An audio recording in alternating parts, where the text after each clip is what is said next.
अस्सलाम वालेकुम students. Second year class के लिए आज का लेक्चर है ई बाई एम ऑफ इलेक्ट्रॉन। इसकी कैलकुलेशन करनी है या इलेक्ट्रॉन की चार्ज और मास रेशो निकालनी है। तो ये कहता है consider a narrow beam of electrons moving with the constant speed v।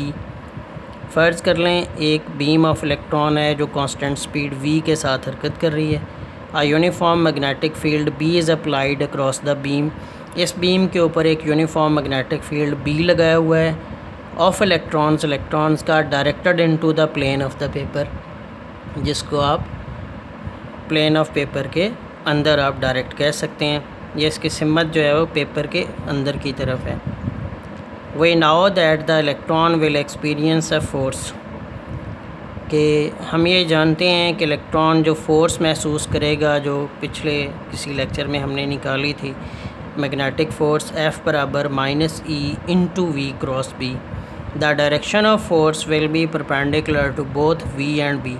ये मैग्नेटिक फ़ोर्स जो है इसकी डायरेक्शन क्रॉस प्रोडक्ट रूल्स के मुताबिक V और B के परपेंडिकुलर होगी। This force will change the direction of velocity. ये फोर्स इलेक्ट्रॉन्स की वेलोसिटी की सिमत को बदल देगी। The magnitude of velocity will remain unchanged, और मैग्नीट्यूड वेलोसिटी की सेम रहेगी। द मैग्नीट्यूड ऑफ फोर्स, तो फिर इसकी मैग्नीट्यूड फोर्स की आ जाएगी F बराबर BeV साइन थीटा। इसमें थीटा को 90 दर्ज कर दें तो F बराबर EVB रह गया। Due to this magnetic force electron will move in a circle. जैसे ये आपको डायग्राम में दिखा रहा है कि ये इलेक्ट्रॉन ऐसे अगर सीधे जा रहे हों और इस पर क्रॉस लगे हैं, इसका मतलब है magnetic field into the paper है, और ये वेलोसिटी इस मैग्नेटिक फ़ील्ड की वजह से ऐसे एक दायरे के टेंजेंट के साथ हो जाएगी और इलेक्ट्रॉन इसमें यूँ घूमना शुरू कर देंगे।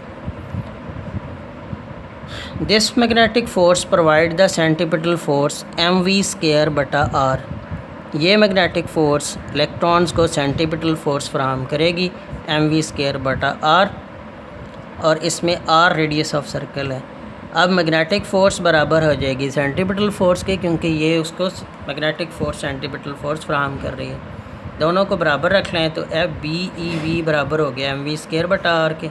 यहाँ से E/m आ गया V बटा BR के। V इसमें वेलोसिटी है और R रेडियस है। अगर आपको ये पता हो V और R, तो E/m कैलकुलेट की जा सकती है। अच्छा, अब R निकालने के लिए क्या किया है? The radius R is measured by making the beam of electron visible, कि ये रेडियस R जो है इसे आप कैलकुलेट कर सकते हैं अगर आप किसी तरीके से बीम को विजिबल कर लें, नज़र आने के काबिल बना लें। This is done by fitting a glass tube with a gas.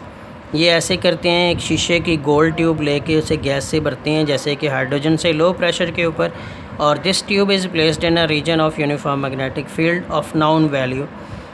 इस ट्यूब को आप एक मैग्नेटिक फील्ड में रख देते हैं जिसकी कीमत आपको पता हो। As the electron began to move in a circle under the action of magnetic force, जब ये इलेक्ट्रॉन जो हैं ये सर्कल में घूमना शुरू करेंगे मैग्नेटिक फ़ोर्स के ज़रिए sir, the electron will collide with the gas molecule, तो इलेक्ट्रॉन रास्ते में गैस मालिक्यूल से टकराएंगे। And as a result light will be emitted, और नतीजे के तौर पर ये गैस मालिक्यूल जो हैं एक्साइट होकर डी एक्साइट होंगे और लाइट खारिज करेंगे।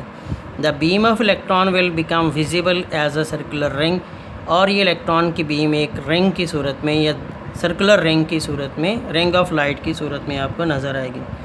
इस रिंग का डायमीटर जो है वो आप मालूम कर सकते हैं और उसको 2 पे डिवाइड करके रेडियस निकाल सकते हैं। अच्छा, दूसरा हिस्सा था इसका वेलोसिटी कैसे निकालनी।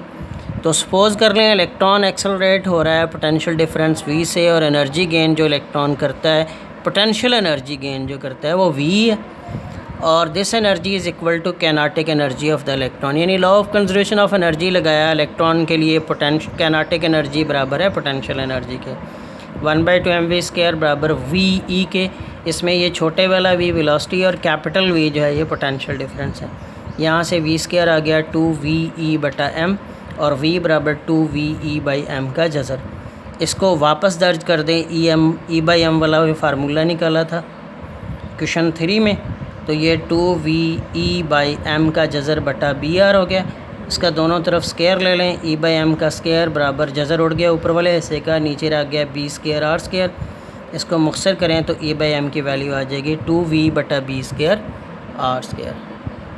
ठीक है जनाब, ये आज का लेक्चर हो गया, बाकी इंशाल्लाह कल चलेंगे। ओके।